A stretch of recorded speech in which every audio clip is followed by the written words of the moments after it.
નમસ્કાર મિત્રો અને વડીલો, તમારું બધાનું ગુજરાતી સ્ટોરી ચેનલમાં સ્વાગત કરું છું. પતિ પત્ની હનીમૂનમાં ગયા અને મધદરિયે તોફાન આવતા જહાજ ડોલવા લાગ્યું એટલે બધા લોકો ડરી ગયા. થોડા સમય પછી એવું થયું કે જો આ સ્ટોરી તમને પસંદ પડે તો આ ચેનલને સબસ્ક્રાઇબ, લાઈક, શેર અને કમેન્ટમાં અભિપ્રાય જરૂર આપજો. બાજુમાં રહેલ બેલ આઇકનને જરૂર ઓન કરજો જેથી તમને અવનવી સ્ટોરી સાંભળવા મળે. છોકરો અને છોકરી બંને વિદેશમાં જ રહેતા હતા. એકબીજાને વર્ષોથી ઓળખતા હતા અને હવે તેઓ બંને લગ્ન કરવા માંગતા હતા. બંનેના પરિવારને પણ કોઈ વાંધો ન હોવાથી બંનેએ લગ્ન કરવાનું નક્કી કર્યું. ભારત મૂળના હોવાથી તેઓએ લગ્ન માટેનું સ્થળ ભારત પસંદ કર્યું હતું. બંને પરિવારના બધા લોકો વર્ષોથી અમેરિકા રહેતા હોવા છતાં ભારત આવીને લગ્ન કરવામાં આવ્યા હતા. લગ્ન થયા પછી તે બંને લોકો વર્લ્ડ ટૂર પર જવાના હતા. દેશ વિદેશમાં અનેક જગ્યાએ ફરીને લગભગ 1 મહિના પછી તેઓ ફરી પાછા અમેરિકા પોતાના કામે લાગવાના હતા. આ વર્લ્ડ ટૂરમાં એક દેશમાં તે બંને એક ખૂબ જ મોટા જહાજમાં મુસાફરી કરી રહ્યા હતા. અત્યંત વૈભવી જહાજ હોવાથી તે બંને લોકોને ખૂબ મજા આવતી હતી. જહાજ દરિયામાંથી પસાર થઈ રહ્યું હતું ત્યારે અચાનક જ મધ દરિયામાં મોટું તોફાન આવવા લાગ્યું. તોફાનને કારણે જહાજ આમ તેમ થવા લાગ્યું.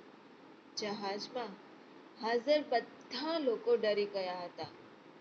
તોફાન એટલું ભયંકર હતું કે જ્યારે જહાજના ઉપરના ભાગમાં પહોંચીને બહાર દરિયાનો નજારો જોયો ત્યારે દરિયાના મોજાની ઊંચાઈ જોઈને બધા લોકોને એમ થવા લાગ્યું કે જાણે આજે કોઈ નહીં બચે અને આ જહાજ તોફાનનો શિકાર થઈ જશે. બધા લોકો ડરતા હતા, પરંતુ આ પતિ પત્નીમાંથી પત્નીને અત્યંત ડર લાગતો હતો જ્યારે પતિ શાંતિથી જાણે કશું થયું જ ન હોય એ રીતે બેઠો હતો અને તેની સામે પડેલું જમવાનું જમી રહ્યો હતો. પત્ની આ બધું જોઈને વધારે ડરી ગઈ અને તરત જ તેના પતિને કહ્યું, તમને આ દરિયાના ઊંચા ઊંચા મોજા નથી દેખાઈ રહ્યા કે શું? અને જો દેખાઈ રહ્યા છે તો પછી તમને ડર કેમ નથી લાગી રહ્યો? પતિ પોતાની બ્રેડ ઉપર બટર લગાવતા લગાવતા પત્ની સામું જોઈને હસવા લાગ્યો. પત્ની ફરી પાછું પૂછ્યું, અરે તમારું ચસકી ગયું છે શું? આવું બધું તોફાન આવી રહ્યું છે, કોઈ પણ ક્ષણે આપણો જીવ ચાલ્યો જાય તેવી સ્થિતિ છે, પરંતુ તમને જરા પણ ડર નથી લાગતો? પતિએ પત્નીની સામે જોયું, ફરી પાછો હસવા લાગ્યો. ત્યાર પછી આજુબાજુમાં જોઈને જાણે કંઈ શોધતો હોય તેમ જોવા લાગ્યો. થોડે દૂર પડેલું એક ચપ્પુ લઈને પત્ની પાસે ગયો. પત્ની હજુ પણ ભય સાથે તેનો પતિ શું કરી રહ્યો છે તે સમજવાની કોશિશ કરી રહી હતી. એવામાં તરત જ તેના પતિએ તે ચપ્પુ લઈને પત્નીથી એકદમ નજીક ગયો અને ચપ્પુ પણ એકદમ નજીક રાખ્યું. પછી પતિએ તેની પત્નીને પૂછ્યું કે તને ડર નથી લાગતો કે હું આ ચપ્પુથી તને નુકસાન પહોંચાડીશ? ત્યારે પત્નીએ મિશ્ર પ્રતિભાવ સાથે કહ્યું, અરે જો આ ચપ્પુ તમારા હાથમાં હોય તો મને ડર તો ન જ લાગે ને. દરિયાના મોજાથી તે ખૂબ જ ડરી રહી હતી, પરંતુ સાથે સાથે પતિના સવાલને કારણે તેને થોડું હસવું પણ આવી રહ્યું હતું.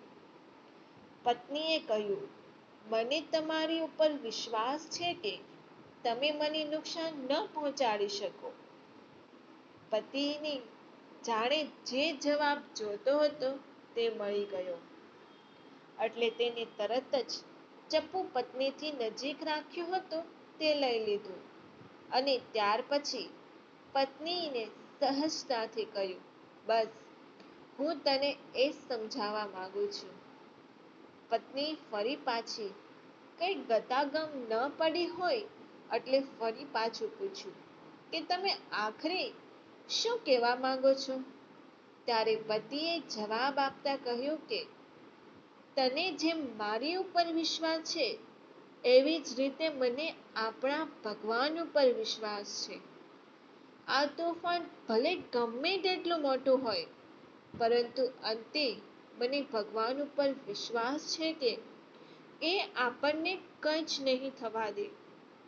અને થોડા જ સમય પછી તોફાન ધીમે ધીમે નબળું પડવા લાગ્યું અને ફરી પાછું જહાજ તેની સામાન્ય રીતે ચાલવા લાગ્યું. પતિનો ભગવાન ઉપરનો ભરોસો જોઈને પત્ની પણ આશ્ચર્યચકિત થઈ ગઈ અને વિચારવા લાગી કે ભગવાન ઉપર જો આવો વિશ્વાસ દરેક લોકો કરવા લાગે તો કોઈ પણ મુશ્કેલીનો સામનો કરવો આસાન થઈ જાય છે.